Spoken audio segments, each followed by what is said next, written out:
Get an insight into what it's like to work as a tax partner in a top 10 firm with this episode's guest, Laura Duggan, who took her current role as a tax partner at Azets in January 2023 after 8 years of running her own tax business.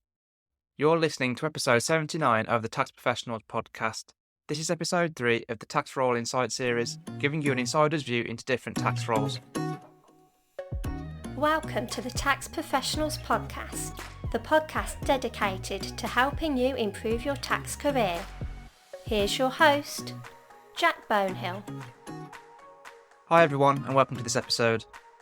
In this episode, we are joined by Laura Duggan, who recently became a tax partner for the first time after years of running her own successful tax business.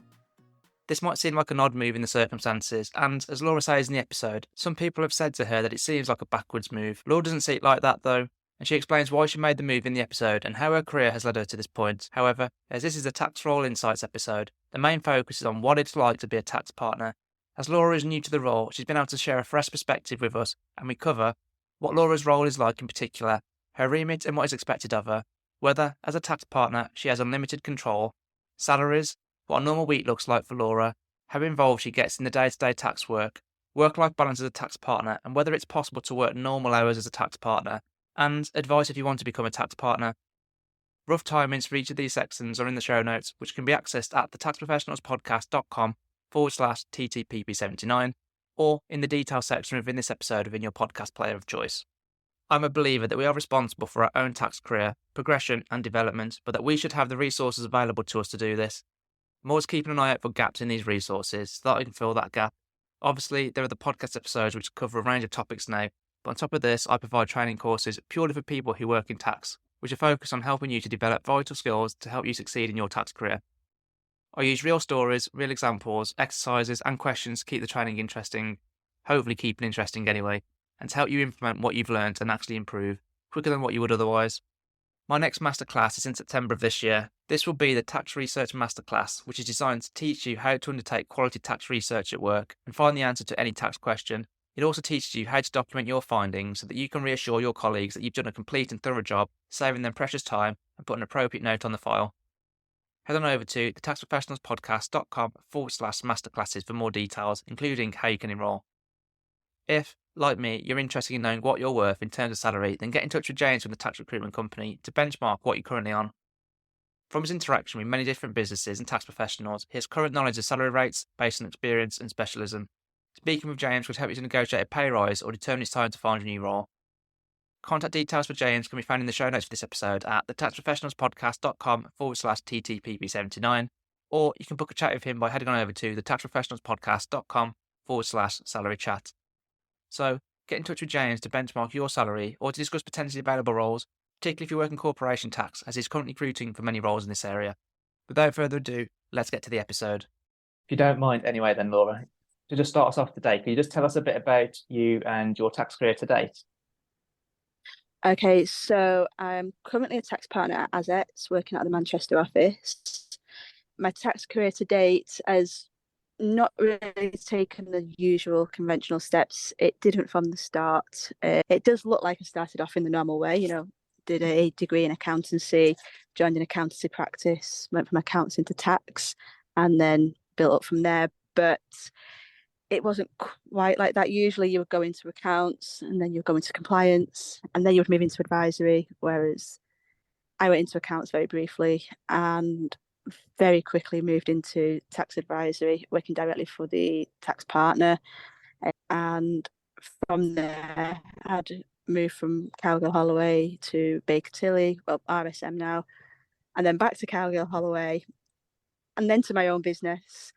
And now I've gone back into practice, working for Azets. You were saying just before, weren't you, about like a Cowgirl, the partner you worked for there, very much kind of helped you with your career? Maybe not in the conventional way, but it helped you anyway. Yeah, so I started in the accounts prep team there, and then I was one of those annoying people, I didn't know I was annoying at the time, but, those people that have got a lot of exemptions and they're going straight in at the higher level of the accountancy exams and absolutely steaming through them with ridiculous pass marks. And I wasn't boasting, but I was, telling people of my success. And we were at I think it was a leaving do, and I was talking to one of the people I worked with for all I knew. And it was just saying how I just done my tax exam, got a great mark, and it was really exciting and I really enjoyed it because it was a bit of a mixed tax sort of exam. It wasn't just a compliance exam. I didn't know that that was the tax partner, Andy Ball, and he was instrumental in so many aspects of my career without him even realising it. So the next day on the Monday, he stopped me in the car park and he was like, "You're moving to tax and I'm going to tell the accounts partner." And I was like, "Really?" He's like, "You're moving to tax." I think it was the next day I was sat in the tax team. And that's how my career in tax started. Somebody else directed it. It was not a conscious decision in any way, shape, or form. And it was probably the best decision somebody made for me on a Yeah. career front. How did you feel at that time when he's like, "You're moving to tax"? You're like, "Okay, fine," or were you like, "No, I don't want to move to tax"? No, I was open to anything because I'm really competitive and I like a challenge. And I was thinking, okay, somebody sees something in me and I have no idea what this role means. I mean, I went straight into advisory. It didn't put me into compliance. I was working for the senior team, assisting them with any advisory aspects that you would get from an OMB client base or assisting him directly. So it was straight in at the deep end. It was quite unique. You don't get that very often 7 months out of university to be in that scenario. But I didn't feel daunted. I was just like, oh, okay, here we go. And that was it. And I, I quite like challenge. I don't shy away from it. If anything, I'm drawn to it. So it was it was fine. And I was pushed hard. Like he was hard on me. I would work late. I was doing my CTA at the same time. And he used to scribble all over my work in pencil of all things, or he'd even rip it up and say it wasn't good enough. It was good. Looking back, I know it was good, but it wasn't that level of good that he wanted. And every time I didn't take offense by that. I was just like, okay, I'll do better. I took every time we had a strong conversation, shall we say, I took it as him kicking me in the right direction. Yeah. And I'm sure that's the reason that I progressed on, because I just was, my mental resilience just kept plowing forward and going, okay, I'll be better next time. But as a result of this, the first time I did a corporate tax return, it was for one of their biggest clients because I was covering a maternity leave. Now I had support, but I was expected to deliver. And it was a huge company, like, but it's probably the biggest company I've ever done a compliance job on because I've always been in advisory.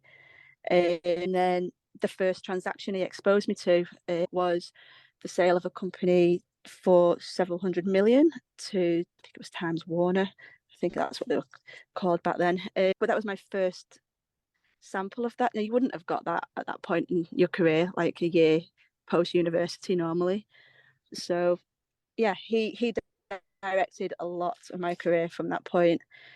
There was a lot of trust between us and a lot of open dialogue and communication, but in a style that wouldn't necessarily be tolerated in 99% of cases. It was just a match that worked. Yeah, yeah. Well, that's the thing, isn't it? A lot of the time, you need to just find someone that you can work really well with. I suppose in both directions, for someone who's junior and for someone who's senior, they need someone that works both ways for each of them in a way. And it sounds like in that case, it just worked for you two. Yeah, it did. And then I moved on to Baker Tilly after that. Well, sorry, I keep calling it Baker Tilly. I know it's been RSM for years, but it's still. But it just, when everybody does it, don't they? We qualify and the recruiters drive you mad and you think, well, let's just give it a go. Let's see what it's like going to Manchester. Let's see what it's like in a big firm. So, and that was the only draw that made me leave that role. And it was also a great decision because the next step in my career introduced me to R&D tax relief, which featured heavily in in my future. So all these moves, I've gained a lot from each move. Yeah, it sounds maybe unlike some people, you're almost like moves, whether it's from accounts tax or from cowgirls to Baker Tilly. They haven't necessarily been like something you thought, I'm going to do that. It's almost been driven by an outside person. Yeah, yeah, I think that's fair. I've never been completely unhappy in my role. I do genuinely like my job and a lot of aspects of it. So I don't sit there thinking, oh, I must leave this job or oh, I don't like my peers or anything because I genuinely like the task at hand. So it's more been somebody else who's said, "Oh, have you considered this?" or "Have you like thought about this direction?" But I don't think I've ever sat down and mapped out what I'm going to do. I did say when I was younger, I said, I'm going to do 15 years in practice, 15 years in my own company, and then my retirement, I'm going to be a lecturer. That was the only rough plan I had. Hey, not too far off that, are you, in the end? Because how long did you do your own business? Gosh, I'm having to count in my head now. 7 to 8, nearly 8 years. Yeah. And that Yeah. business was pretty much solely centered around R&D, wasn't it? Yeah, that was the main chunk of it. And then I did advisory work and accounts prep separately, just because I was conscious I didn't want to let that knowledge or skill set go. And like tax is continually evolving. So if you don't keep up to date, you can go to as many CPD courses as you want until you're actually physically doing it for the client. It's not the same. Well, for me, it's not the same. I can only assume it's the same for everybody else. But I need to be proactively doing the advisory work to keep it in my mind. It's like when I study, I don't just read something, I rewrite it and it goes straight in. So it's the same kind of concept. So yeah, but predominantly it was the R&D because it was a buoyant market for it at the time, and I could go to a lot of smaller accountancy firms, and I worked basically as a boutique add-on service. I ran it as a tax practice. Everybody had to do their exams. I ran it under the CTA, ACCA requirements. So smaller accountancy firms that didn't have these specialisms felt confident they were getting the right service or the right kind of ethical service off me. It wasn't ran as, well, we all know a lot of R&D firms have a less than polite reputation. It wasn't ran like that. It's actually just on the CPD courses anyway. I think you're right with the way that most CPD courses are run. It doesn't really help you learn much because they just sit there and talk to you almost for an hour. And because it's so complicated, the stuff that they're teaching, there's no way from just listening to someone for an hour, you're going to fully process it and understand it right. I think if they changed the way they delivered these type of courses and like had maybe exercises in it or got you to actually fully engage with the information in some way, it would probably help. I still don't think quite as good as the real world experience, but they could get closer to it than probably what they are now in a lot of cases. Yeah, I agree. Like some of them CPD courses, they'll put sort of a questionnaire at the end, but the answers tend to be fairly self-explanatory. It's the actual, I don't know, almost like doing a real exam, like a scenario situation. Yeah. That would be more helpful from a CPD perspective. I know it might take longer, but you would get more out of it. So yeah, that was the main, like I say, I acknowledge that. I know I was conscious I didn't want to become stale. There's one thing being rusty, but there's another thing being completely out of date, isn't there? Yeah. So I kept my hand in, just not full time. My full time job was the R&D and the team and everything that comes with running a business. Mm-hmm. So why was it then in the end that you decided to go from running your own business to wanting to become a partner? Because you actually sought out a few different roles and you didn't just go like, oh, I've randomly been offered this job, let's accept it. You actually went out to look for tax partner roles, didn't you, at the time? It's kind of yes and kind of no. It was a mixture. So at the time, I always knew the R&D thing was to facilitate a lifestyle. So I set it up when I was living in Switzerland. So that's something else that I learned. I was doing working from home before it became a thing. Cowgirls enabled that. They're like, so long as you are delivering, the clients are happy, the team's happy. I was heavily targeted financially. So they knew I wasn't going to let anybody down. So I set the R&D firm up to provide that lifestyle. I had to go to the next level. It was time to move on. It was time to learn a different skill set. And so the R&D firm was going to deliver this. But I always knew it would be short term. It was never going to be something I expected, to have for 10, 20 years and move. I expected it to be just that window of opportunity. And I was going to grab it with both hands and take from it what I could for a business side, my tax side. And obviously there's a lot of financial benefit that came from it. So the hardest part was when I came to leave. That was I discovered I had basically sold myself. Even when I tried to make it that clients only communicated with the team and not myself, it was still me. So it was really hard to get out of. And I was really conscious that I wanted a new role that wasn't everything on my shoulders. I wanted people around me that were technically very, very competent, much more competent than I am on a tax front and any other front as well. Then I could learn from them and they could direct me perhaps on some of the jobs that I would be doing. It was lonely as well, actually, if I just backtrack slightly. Being in business on my own, I was the end stop for everything, whether it be a decision about the website, a decision about an introducer, a client, HR. I was the end point for everything, and it became very lonely. And so I wanted to go back into an environment where I had peers to lean on, even down to HR. So Azets have got all of that. But it was a conscious decision to go into a firm like this. I was at one point going to move to Australia. I had a few conversations. Everything was lined up to move to Sydney. And then I just woke up and I was like, if I'm going to restart my life, I'm going to restart it with the people in it that I want in it, be it personal and on a business front. And I'm going to do it in the UK because I wasn't in love with being in Sydney. I was just going there because I've got a family out there. But I was like, I've got a big network around me here and I'm just going to focus on the positive side of this network. Mm-hmm. So, and then from that point, I thought I was going to go back to into a firm or back as a consultant, or I wasn't quite sure what, but I knew I was going to do something. But it just wasn't sitting right. There's just some, when your gut feeling, and then that's when I had the conversation, and then I spoke to Azets. I was like, this place feels right. There wasn't an actual physical role that I applied for. It was just a conversation, and it evolved into a role. Mm-hmm. So it was, yes, I proactively sought out a role, but it was more a type of role that I knew I needed. I knew what was missing from my past roles and what I needed to make myself a better advisor. And so that's what I was seeking out more than the particular companies. Does that make sense? Yeah. So is that the reason? Because you had like 3 partner roles offers on the table, was it, at the time? And you chose Azets because you thought that's where you could like improve your scores the most to become a better advisor. That was the whole reason that you went with Azets then in the end.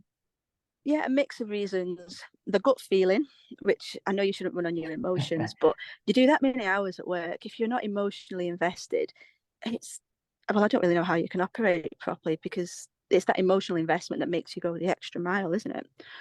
Mm. So my gut feeling was that was the right for him. I was being curious about Azets. I've seen the acquisitions and the growth, and I was so curious. That really sparked a part of my interests. Some of the other roles were very much so sort of as an exiting partner, you're going to come in, you're going to slide into this role, you've got this client base, don't rock the ship too much. They just wanted somebody to maybe slice into something. Mm-hmm. And I thought, I'm a bit more of a disruptive personality than that, if I'm totally honest. So I'm not sure that would suit me in the long term. I wasn't looking to go somewhere to leave. I was looking to go somewhere to stay. And then Azets, it's the facts of it, it's the patchwork. There's a lot of acquisitions going on. This week alone, we've had a change in ownership, not in fully a partial change, and it's been announced yesterday, I think it was, that we've bought a small sort of mid-sized firm in Bolton to add to the offering with a slightly different client base. So it's a firm that's constantly evolving, and that interests me. So I thought I would choose Azets because it's got the strong technical people there. I'd heard of a few of the tax people and they were renowned for being exceptional. So I thought, perfect, that's one big tick. Second big tick was that they were evolving and they're going to have this sort of mind frame of there's going to be fresh, new director partner level people coming through with new ideas and they're going to have drive to push something forward. And I thought that's perfect for me because I'm quite driven. And if they turn around and said, we need you to get involved in marketing or business development, or we need you to do something that's not sitting in a box, just being a tax professional, I'm all over that.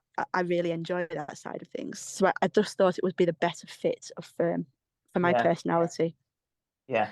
You always like being a bit different, don't you? That's the impression I get. Not intentionally. See, everything I do, I think, is normal. But I have been told. Normal to you. It isn't. But normal to me is not necessarily normal to everybody else. To be fair, I think I'm similar in that way. I don't like being normal, though. I actually almost actively seek out to be a bit different to everyone else in like whether it's work, outside of work, or whatever. So, as you said, no, anyway, your role is a tax partner at Azets in the corporation tax team, is it? Yeah, it's kind of mixed. So in the Manchester office, we have a partner that is the private client side, and she does some real fancy stuff with trusts that I couldn't even begin to start to understand. I know a lot about trusts, but I soon discovered I know very little when you compare me to her. It is corporate, but it's all the advisory side. So there is the compliance team that sits within that team, but it's run by the senior manager, pretty much runs that and informs us of any issues. And anything extra complicated will come through a partner, but they're very competent. It's a very competent team that looks after itself. So then my side is more to ensure the advisory side of that client base is dealt with. And their client base is the owner managed sector. We've got some very large clients and some very large audits, but we also have a lot of that sort of mid-sized client base. So there's a lot of advisory work that can come along with that. And it's my role to ensure that the clients are serviced, and if they have any queries, whether it be something to be dealt with today or just sort of planting a seed for the future, then they have some knowledge and they know they can get on the phone at any point and chat through a query and is it suitable, is it not suitable, that we're there for them as they go on their journey of, ideally their journey of growth. So yeah, but it is more corporate. I have got a more corporate lean into the role that I have. Okay. So when you get involved in advisory projects, then as a partner, like, what is the extent of your involvement? Because I'm presuming you have people in your team that will do like first drafts of things and do research, etc., for you, and then you'll just review it. But I'm getting the impression that you are a bit more involved than that, actually, from what you're saying. Yeah, it varies from job to job, to be fair. So let's think of a few examples. If it was a restructuring, there are team members that can help you with certain elements. So if there's a bit that you need to have researched, and you may ask them to put the skeleton report together, but then I would go through and amend it. I would be the point of contact for the client, and you obviously delegate it down, because how else do your team grow and how else does their knowledge improve? But I don't want to say I'm a control freak, but I am, and I try my best not to micromanage, but I do have a leaning to that. It's possibly a strength and a weakness of mine. And I think it got worse with having that my own business side of things, where my net was fully on the chopping block. You always have that little bit of over control in your personality. You just can't help it. So maybe some of the other partners do delegate significantly more. And don't forget, I've only been there for like 4 to 5 months now, so I'm still getting to grips with everybody's specialisms and what they actually do know, or more importantly, what they don't know. But I do get quite involved. I will put those extra little bit of hours in just for my own comfort at the moment.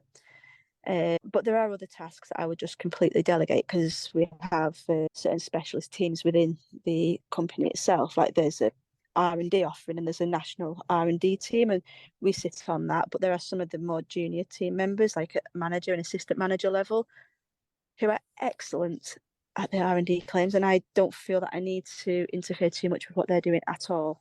And then it just depends on the task, and it depends on which member of the team I'm utilising.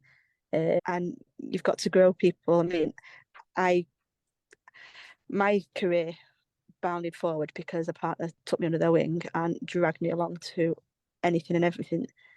And if I want to have a team that I can trust, that can deliver and gets better and better, I have to do that with them.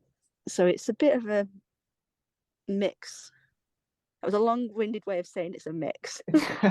Yeah, I know, but it gives some context to that answer there, doesn't it? Because I mean, if I were to summarize, it sounds very much like if you've got a specialist that can deal with it, then you're very much handed over to them, provided they're available, I'm guessing.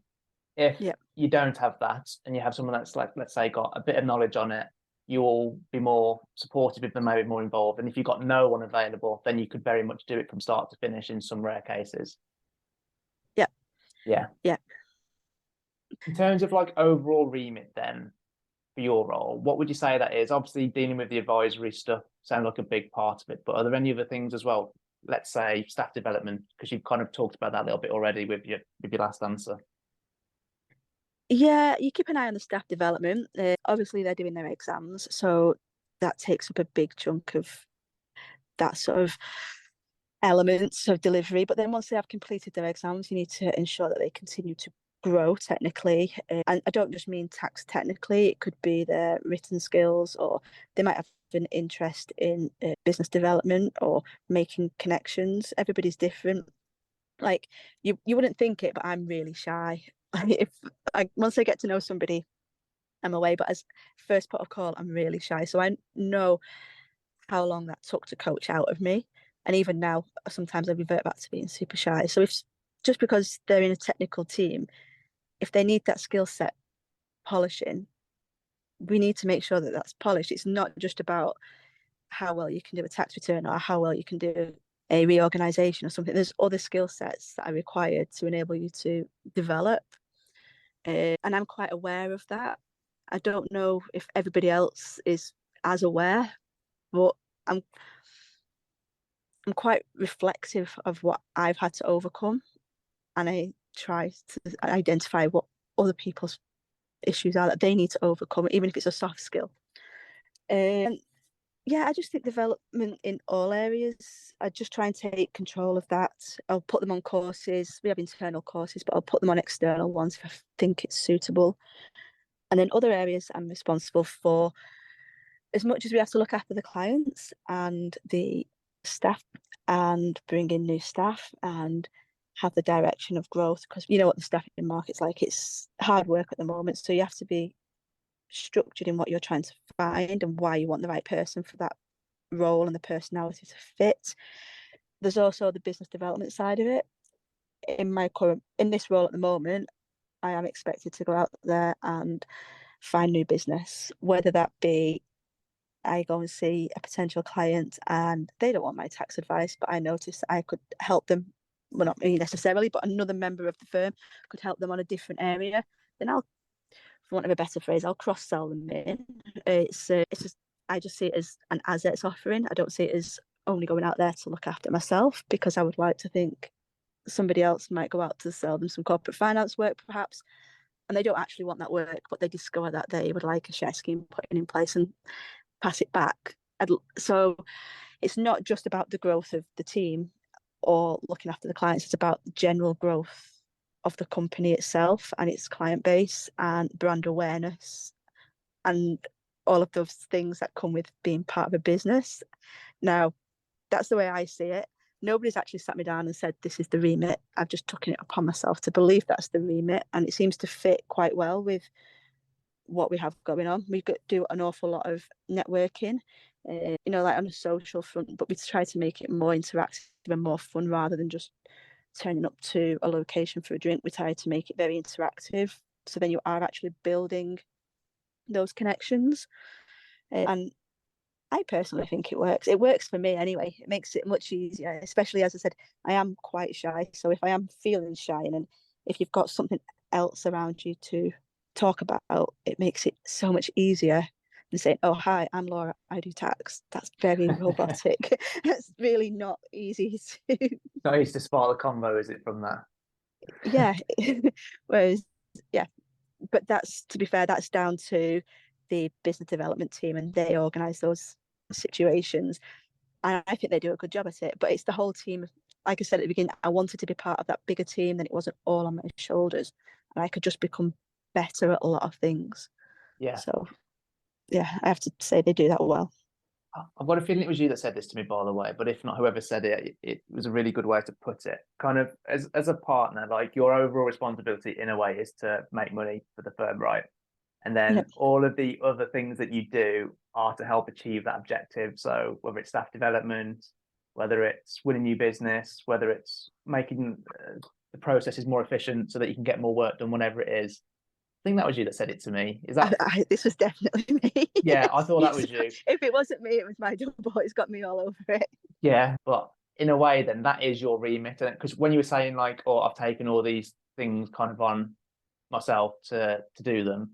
I suppose the reason you've done that is because it feeds into that overall objective, right? Because it helps with it. Yeah. Just a reminder to benchmark your salary, find out what you're worth, or discuss available tax roles. Get in contact with James at the Tax Recruitment Company. His contact details can be found in the show notes for this episode at thetaxprofessionalspodcast.com/TTPP79, or you can book a call with him by heading on over to thetaxprofessionalspodcast.com/salary chat. In terms of like expectations, then, like what would you say what would you say the expectations are of you? Oh, well, it's really hard to say because maybe other people in the firm do have this, maybe because they've been there longer, or maybe they actually applied for a specific role that was out there. But I don't have, or if there is out there, then nobody's told me. But I'm not aware that I have you must achieve X, Y, and Z. So I'm kind of making it up as I go based on, when I spoke about Andy Ball and how ruthless he was almost to me and how it wouldn't stick. But he did text me and ask me to go back. I did go back twice. But the way that he was is the way that I am on myself now. So if I spot myself sort of what I would consider not being a good enough, then I kick myself. Unless you really don't care about your job. And like I said, I'm emotionally driven and run from my gut when it comes to work. So I couldn't cope with not doing well at it. So I'd have to address it before it got to that point. Yeah, I think that's a mindset that pretty much every partner needs to have in a way, because to have such an important role and be responsible for those things, if you're not like that, I just can't see how you would do a good job of it.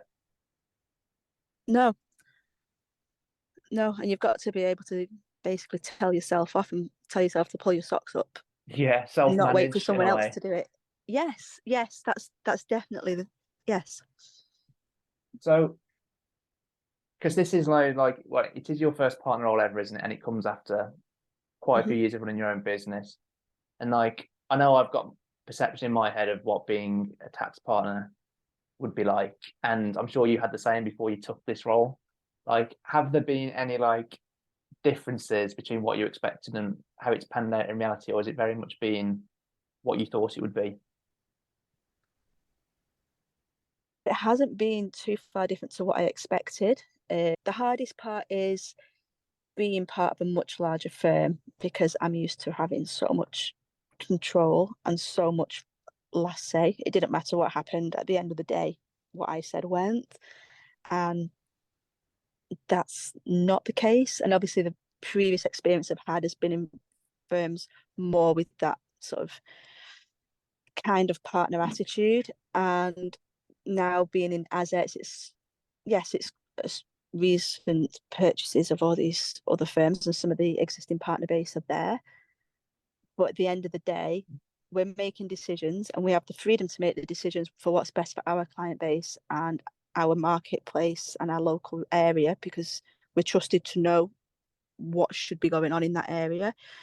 But at the end of the day, we are filtering up to another layer of management and leadership who are filtering up to the owners, essentially. So I was aware of it, so it's not a shock, and I'd considered it. But sometimes it does make you second guess yourself, and are you doing things in the right way? And is this acceptable? Whereas before I wouldn't have. I'd have just said, it's the Laura Duggan show. Let's just crack on. Yeah, I like that point though, actually, anyway, about like the control element, because I think definitely me at the start of my career would have thought a tax partner would have had complete control over literally everything. And I suppose whilst you do have a lot of control and a lot of autonomy, ultimately you still like report to someone in a way and are still held accountable by someone else. So you do have you have a lot of control, but you don't have all of it in a way. Is that a fair way to summarize it, do you think? Yeah, so in a smaller firm, perhaps if you're a equity partner as well, you have a lot of that control element. You have a lot of say. But when all said and done, I'm an employee of Azets doing a role, and I was aware of that, and I was happy with that. It's where I need to be right now in my career. But yeah, you're right. If you were in a smaller firm, you would have a lot more final say. But that doesn't mean we haven't got a lot of final say at this firm. It's quite a good hybrid, to be honest.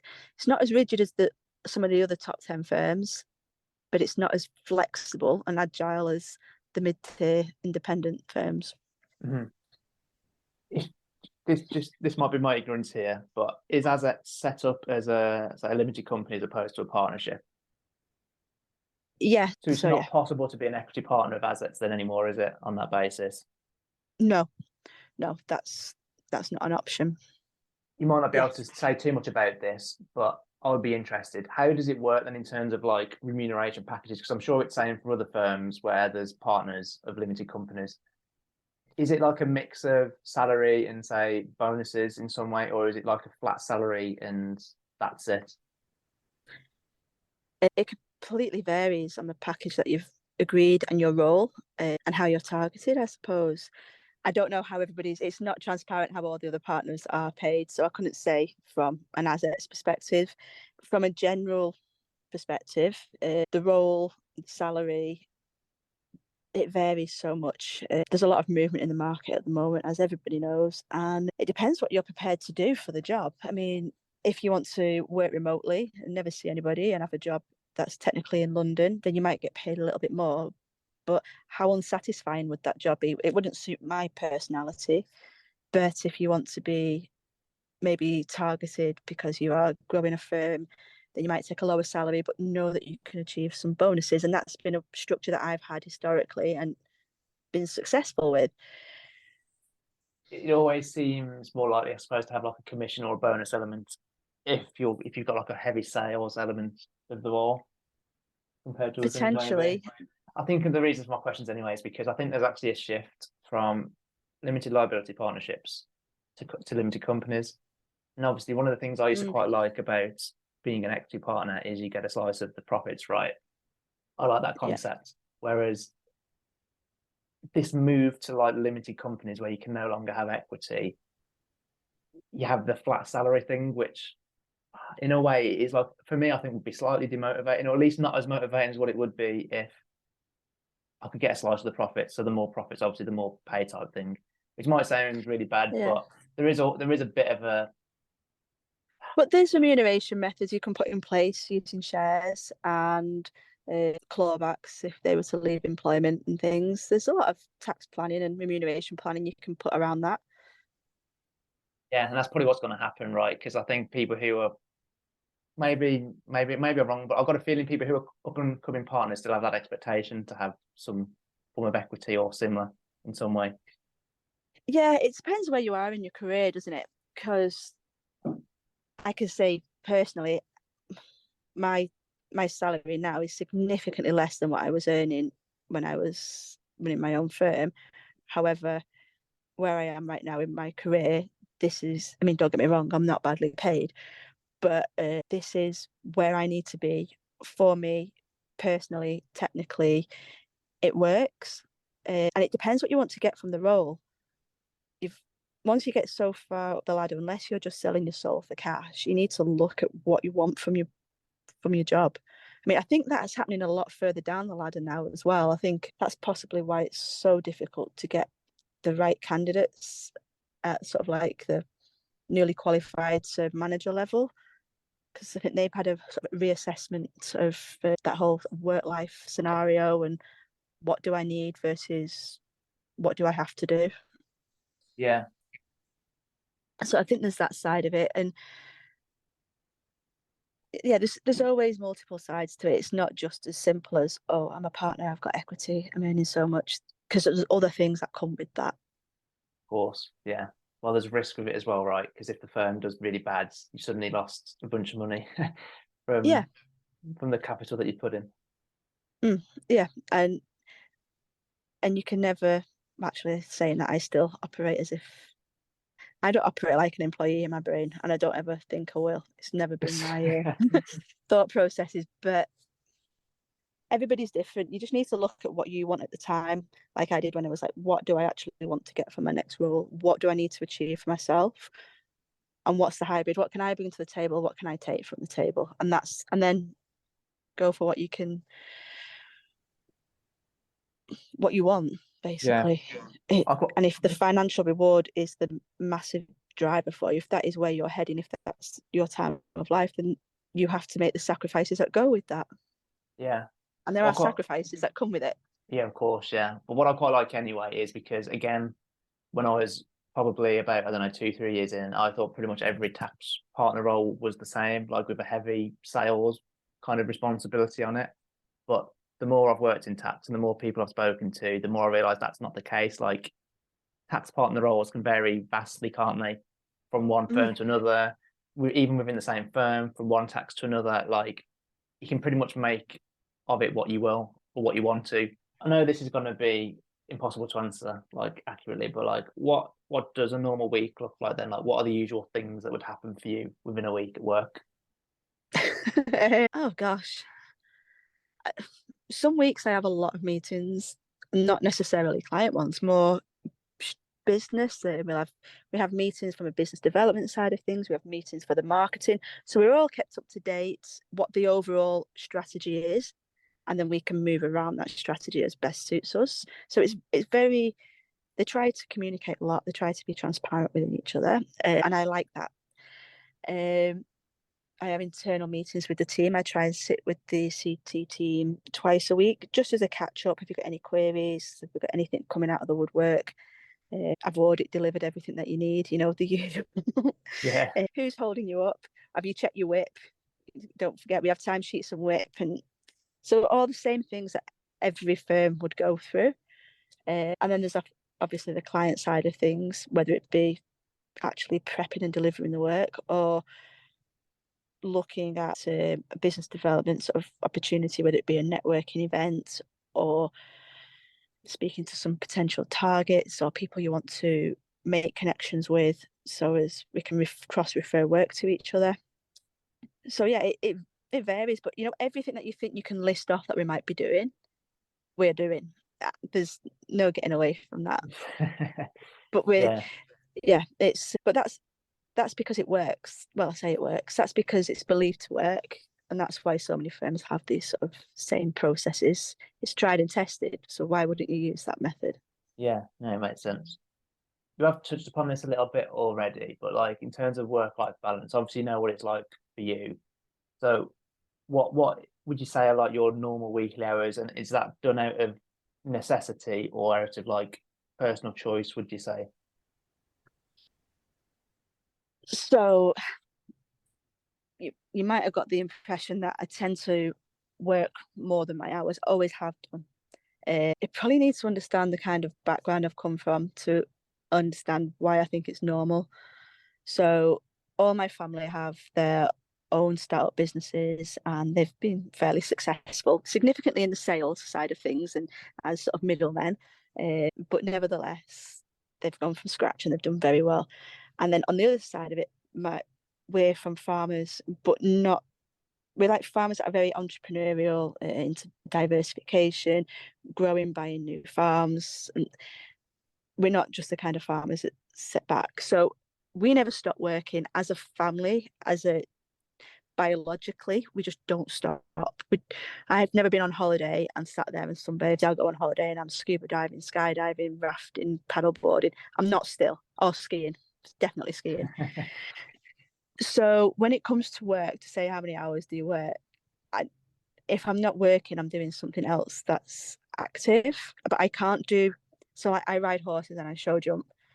And I've had some horrendous times the last few years out with the horses just because my brain is overloaded with the fact that I haven't completed something at work. And I've also had times at work when I can't focus because all I want to do is be at a competition and I've trained for it. And so I can't settle basically. It's like today I've been off and I've done some work this morning because I couldn't settle and have my day to myself knowing that I needed to just get that bit of work finished. And I think sometimes I think it's just sort of pre-programmed in us. And I enjoy it. It's not like you say my work-life balance is off because I actually enjoy my work, whether it be the business development side of it, whether it be writing articles for a website, whether it be actually sitting down and doing a job. I enjoy it. So it doesn't feel like work. Yeah, and if you I'm could not put a saying it doesn't number on get it, then tiring. though, like if you could put like 50, 60, what would you think is a normal week for you? I know you might not Well, necessarily consider it work because you never switch off, etc. But what do you yeah, think it ends up being like for you? it's significantly less now than it used to be. So when I was working for myself, it was easy 60 hours a week, easy. Mm, And I wasn't commuting in that. So I'm not including any sort of commuting time. yeah. Now, I probably do an extra hour to an hour and a half a day. And if there's something to catch up on, I will catch up on it. But then I don't really watch TV and things like that. So sometimes at night, I might just watch a CPD course or something. It But makes me sound a anyway, bit different. well, it does So when you it's hard describe to yourself say. as normal earlier on in the episode. Yeah, but that's where I say you can listen to those courses as much as you want until you're actually physically doing the job. It doesn't go in. No, agreed. Then doing an extra hour and a half a day isn't ridiculous hours actually, because again, I think a perception for a lot of people is to be a partner, you have to do silly hours, basically, like it's just non-negotiable. And I suppose maybe someone like the Big Four, it might be more like that.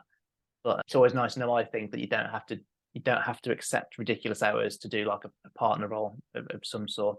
I mean, do you think you might have an opinion on this, but do you think for someone that really does like to fit, say, their week into say 40 hours, for example, do you think it's possible to be a partner and do that, or do you think it's just not? I don't see why not. There is a thing about like quality over quantity, isn't there? So you can make yourself a busy fool and all those kind of phrases. And those phrases exist because they're true. So if you can, maybe when you're first starting out as a partner, or first, because in a lot of ways, I feel like I'm doing less now as a partner than I was before. I'm not, but it's just because I've got less plates spinning in my head. But if it's your very first tip into being a partner, I would say you really do need to go at it thinking, I really want to knuckle down. But there's no reason why you can't fit it into a normal working week. 40 hours is a normal week, isn't it? It's not, it's, especially now you've got the work from home scenarios going on as well. You're saving your best part of 2 to 3 hours a day in your commutes. So, in some ways, I consider that to be part of your hours. It's like I took a job in Manchester. I know I have to be on the road for 7 o'clock, otherwise, it's just pointless. Even with the fact that most people don't go to the office anymore, the traffic's ridiculous. So if I work from home, if I start work at 7:30 or 8 o'clock, I'm still only really doing the same hours I would do committed to a working day, aren't I? So But you I'm mean, not saying but if I chose to take a job in Manchester knowing I have to go to the office, you have to factor in the commute time. So yes, you're contracted to do so many hours, but there is a secondary level to that contract that's there. I'm not sure everybody understands that with the whole work from home arena that we've had for the last 3 years now. There's a big generation that don't quite get that. I remember when I worked in Manchester years ago, pre all the work from home things, I had to be on the road for 6:30 just to be at my desk for 9 o'clock because the traffic was so bad. I had the M61, motorway network isn't very great around there. Oh, it's they have to take that into consideration. So if you are managing to knock out the travel time, then you're not really working extra hours, are you? no, In some respects, it yeah, depends on your mind frame, but it's hours you were going to dedicate to your job anyway. yeah. I must admit, actually, I'm probably somewhere in the middle between your view and maybe some Well, younger people's views. my view is a little bit old fashioned. I am aware of that. But it's the yeah, it's the it's the way that I go about it. It's the way I try and think about it anyway. Mhm. So Yeah. So anyway, for anyone that knows like what a conventional route to partner is, I think it's probably fair to say that yours is not being conventional at all. But have you got any advice for people who do want to become a tax partner? Like, what do you think they should do to get there? don't be precious about being told you've done something wrong. That is so key. Don't get disheartened. Everybody has brain fog. I've had brain fog this week over the most stupid, simple spreadsheet. And then the penny just dropped. that's why I worked this morning. I was like, I need to get this sorted. I looked at it this morning, the penny dropped. It took 10 minutes. So don't get disheartened. Always try and find the positive in the criticism. A good manager and a good leader should be delivering your criticism in a positive way, but they don't always. And sometimes we're just as frustrated as you, because we're now going to have to work the extra hours to mop up your mistake, and it gets to us sometimes. I would say do your exams if you want to be an advisory. You learn so much so quick, so just get your exams done and just keep going. You're on your own race, aren't you? So in some respects, people would look and say, oh, you're late making it to partner, but then other people look at me and say, well, haven't you taken a backward step going back into being an employee? And like, well, no, I'm on my own journey and this is right for me today. So just because a peer might be promoted in advance of you, there might be other reasons. They might be in a specialism where they need that promotion and you're in a different specialism, but it doesn't mean your time won't come. But just stick it out. But you've got to be very clear about your own weaknesses, and then you can try and remove those weaknesses basically, and be very open to other ideas and other methods. And just keep going one step at a time. I don't think there's anything out there that stops people jumping grades and missing grades out. It doesn't have to be as old-fashioned as it was, but you also have to accept that you have to do the next job up before you get that job, or at and least be able to demonstrate that you can do it, right? Yeah, you've already got to be pushing that boundary to get the promotion. You can't say, I would do that if you gave me the job. You've got to say, I'm already doing this. Look, I'm already displaying these skills. And then it's impossible to not be given the promotion. And I'm not saying for years on end.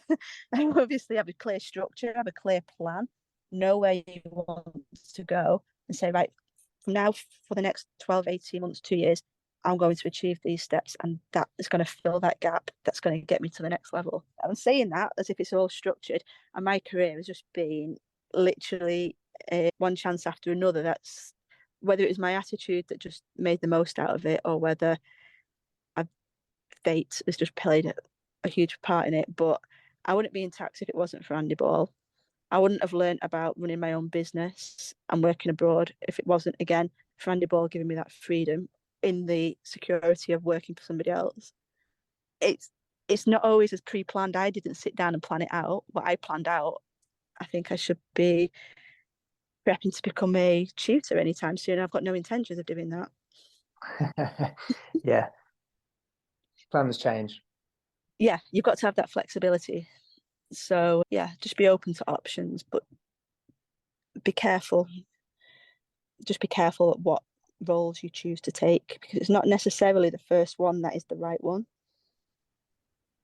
Yeah, agreed. And actually, I don't know if I said this to you before as well, actually. I keep thinking everything's come from a conversation we've had, but like when it comes to accepting a job anyway, I think before you even look, you should think, what do you want? Because otherwise it's very easy to become swayed by like other people telling you that it's a great thing to do. Well, I think if you've already thought about that and you know what you want and what would be good for you, then it's very easy to accept or reject a job and know that you've made the right decision on it. Almost 100%. I know you never can be 100% before accepting the job. There's always a little bit of doubt, but you can be very close anyway, I think. Yeah, and the more experience you have, the more you can step back and reflect. So the more in a junior role, you really are sort of taken with the tide, and you've just got to hope that you're in the right role. You can obviously, to an effect, make sure that you're in the right role. You can protect yourself. I don't know, go and get a role at one of the big firms and be in that bubble. But it doesn't. I've never gone to a big firm like one of the top 4 or 5 or whatever, because I just never for one moment thought it was where my personality would go and fit, and it wouldn't. I can say it right now, it would not fit there. But for some people it does. But as you're a junior, you are taken a bit with the tide of the job that you pick up. But then as you become more senior, you can stop and reflect, and like you say, make those conscious decisions. It's took me a long time to make a very conscious decision about work, but I think I made the right one. If people want to learn a bit more about you anyway, Laura, get in contact. Where are the best places for them to go? Well, I keep saying I'm going to do more on my sort of like LinkedIn or on social media, but hours in the day I like to ride my ponies and go on activity holiday. So I haven't actually done that. So LinkedIn is the best place, really. I do respond to people on LinkedIn slowly. I don't sit there on LinkedIn. I like to use social media, but I try not to use it too much because it can absorb so much of your time and you're not necessarily learn anything or developed or it's a funny one, isn't it? There's a lot of good stuff out there and there's a lot of nonsense. So, but yeah, if I do connect to people on LinkedIn and I do communicate with them, I think that's how we started communicating originally, wasn't it? It is, and I can Pretty vouch certain. but I can vouch for the slow responses. But yeah, that's the main. I keep saying I'm going to do more, but just time and effort and other things to be concentrating on, like my new career in Azets and things like that. That's taken precedence. I hope you enjoyed Laura's insight into what it's like to be a tax partner at a top 10 firm, and it's helped you to know whether this is a role that you'd like to work towards. Show notes for this episode can be accessed at thetaxprofessionalspodcast.com/TTPP79, and all links mentioned in this episode are within the show notes, including links to my masterclasses for people who work in tax. And, as I say, my next masterclass is the Tax Research Masterclass in September of this year, which is designed to teach you how to do quality tax research at work and find the answer to any tax question. If you head on over to thetaxprofessionalspodcast.com/masterclasses, you can get further details on the courses and how to enroll. If you enjoyed this episode, head on over to thetaxprofessionalspodcast.com/subscribe to sign up for email notifications to make sure you don't miss out on any future episodes. Episodes are bi-weekly and are released on Mondays. But that's it for this episode. I hope you've taken away some useful points to help you to progress, develop, and improve your tax career. Until next time.